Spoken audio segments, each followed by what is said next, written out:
preaching the gospel is what I love to do more than anything else. I love to preach. That's the greatest thing. You know, I don't preach enough. I don't think I preach enough. But I love to preach. And, you know, God has been good, and He has been with us through ins and outs. I want to give God thanks for my family that are here, my greatest supporters in the ministry.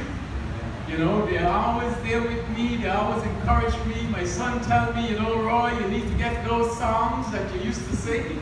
And you need to do them over and get them back out again. Amen. You know, told me that you need to put some new beats to them, spruce them up a little bit, get back out and preach the gospel through song. Amen? Amen. So I tell you, they give me encouragement, and I thank God for them. They're here today, and may God bless them so very much. They're my greatest supporters. And I want to thank you here at New Vision. You are the apple of my eye. In this ministry, I've been here for so many years, and every time I come to the ministry, doesn't matter what I'm going through, doesn't matter what I've been in or out of, I always get encouragement when I come to the church. Always. It could be the worst time of my life. I come here and I'm lifted up. I'm telling you, and I've been around for a while. Amen? I don't tell my age anymore. I stopped doing that a while back.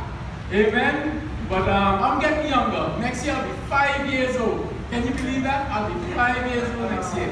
But I give God thanks for that anyhow. Now this morning, I have a message. I have a message that came in Cleveland, Ohio. I was there about a few weeks ago. When was the hurricane coming? About a month ago. So I was there and I got a message. You know, today there are big races to see who can be the richest and the greatest. And many people are looking for as much as they can get. Father, in the name of Jesus, I pray, God, that you will be done in this message. Amen. And you know, there are those who are filthy rich. When I say filthy rich, I mean filthy. Filthy rich. They're so rich that we have to really find what riches is. And one of the guys I think about is a guy named Bezos, that's the owner of Amazon. I've been focusing on him for a little while and how he became so rich. And you know, he started out by taking one of the doors and putting on 2x4 underneath the doors and making a table. And he had that table inside of his garage with a whole little rug. And he loaned some money. And he now has he's now $100 and approximately $40 billion rich. He's the richest man in the world according to reports right now. He's one of the richest men in the world. And you know, there's so many others who have made their riches. They've been able to gain success on this earth. Men like Bill Gates from Microsoft and those who started the Google and Facebook. They're rich, super rich. And from the days of Rockefeller, who knows about Rockefeller, the oil man who was even more rich than Jeff Bezos, more rich than Amazon guy. He was about $400 billion rich. He was one of the richest Americans ever. And you look at these men and they have some great ideas, very wonderful ideas. And sometimes I wish I had the ideas they have. You know, I was in Cleveland the past month and I took a ride. Anybody ever took a ride on Uber? Uber. I took a ride with Uber. And the guy who was the driver is where this message begins. He was talking about the fact that he's, you know, an Uber driver, he has one more job and he's looking for some more ideas so he will make some more money. You want some more money. Everybody wants a little bit more money. Am I right? Especially with the prices going up in St. Thomas everywhere. It's like the money that you used to make isn't going as far as it used to go. And so you want another idea. And so he says, you know, I need another idea. And he asked me, what did I do? And I told him, you know, I do a lot of things. And so he asked, what's the most important thing that you do? What's the most profitable thing? What thing you do that makes you the most money?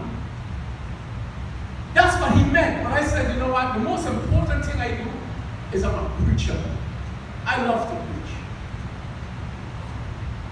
And so I began to preach to him about the good news of Jesus Christ. And as we begin to talk in the car, for some reason I begin to talk about the soul. And I begin to tell him how important the soul is. I don't know why I went that way, that day. But there was a reason why I was going that way. And I usually don't preach to the taxi drivers. And I don't really get into it. I don't know why that day I was going towards that. I can't tell you. But for whatever reason, I begin to tell him, you know what? It's not worth it if you lose your soul. It's not worth it if you gain all you could gain, but then your soul is nowhere to be found. And I begin to tell him, you know what? This year, because he told me, he said, you know what? This year, I want to get an idea. I want to think. I want to sit down and think of an idea that could make me more money. And so I told him in there, I said, listen, I think the idea you need is the idea of the soul. Somebody said the idea of the soul. Of the soul. Somebody said the idea. The idea of the soul. of the soul. That's the title of the message. The soul idea. Amen. Everybody said the soul. The soul. Idea. Idea. The message of the soul. The idea of the soul. And so the man began to, I look at him, and he started as if he began to become convicted.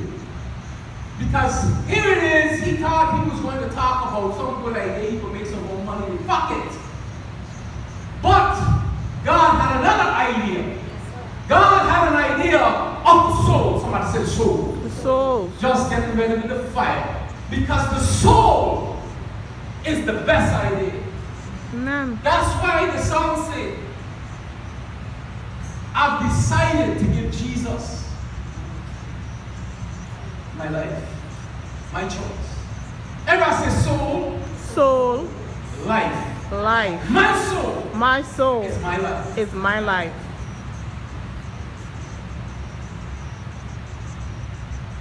You see, some have made fortunes in this life. Just like all the rest. But there was a man named Solomon. Everybody say Solomon. Solomon. You know, Solomon was the richest man that ever lived. Everybody know that? Jimmy, you know that? Solomon was the richest guy. And you know how he got so rich? Everybody say he had a God idea. Everybody say he had God's ideas. God. He was wise towards God. And the richest, nobody was richer than Solomon. We believe Solomon probably was a trillionaire. I believe he was probably a trillion, not a billionaire, a trillionaire. No, the Bible says that no man will come after him richer than him. And so all these guys with the ideas, it comes to show that God's idea is the best. Everybody say the best. The best. The best idea. The best idea. The idea of God, somebody say the soul. The soul. And you can open your Bible if you want to Mark chapter 8, 34 to 37, and that's what I'm going to take the scripture from today. Mark chapter 8, 34 to 37. I'm going to read, I have it here already, I'm going to read it through. And when he had called the people unto him with his disciples also, he said unto them, whosoever will come after me, Let him deny himself and take up his cross and follow me. For whosoever will save his life shall lose it, but whosoever shall lose his life for my sake and the gospel, the same shall save it. Everybody got it? For what shall it profit a man if he shall gain the whole world and lose his own soul? Or what shall a man give in exchange? Somebody say exchange. Exchange. For his soul. Also. When I was up in Cleveland, Ohio, there's a guy named, everybody know LeBron, a guy named LeBron James. Who is LeBron James? He's a basketball player, right? And he's one of the best basketball players or what? He's very popular. He's very popular. And this LeBron James was leaving Cleveland to go to somewhere else to sign up with another team. So around the time I was in Cleveland, he was signing up with this other team. And you know the taxi driver said, when LeBron James is in the city, the whole economy flourishes. Because everybody come out to see LeBron play basketball. And he showed me the streets. He said, these streets are filled with cars. Look at the streets now. Hardly a car park up. What's going to happen to our city now that LeBron James is gone? Some people are so important, so rich, so famous, that if they're not there, nothing happens. How can one man become so important? I'm getting somewhere, everybody's just stay with me, all right? I'm going somewhere with this. And I'm going there not too slow, I'm going there very fast. Luke chapter 16. Luke chapter 16, 19 to 21. This is a message, it's the most simple message I think I've ever preached. But it's the most serious one that you can ever preach. All right? So, don't expect me to hit the roof this morning, okay? But follow me, amen? There's a message here. Somebody says there's a message here.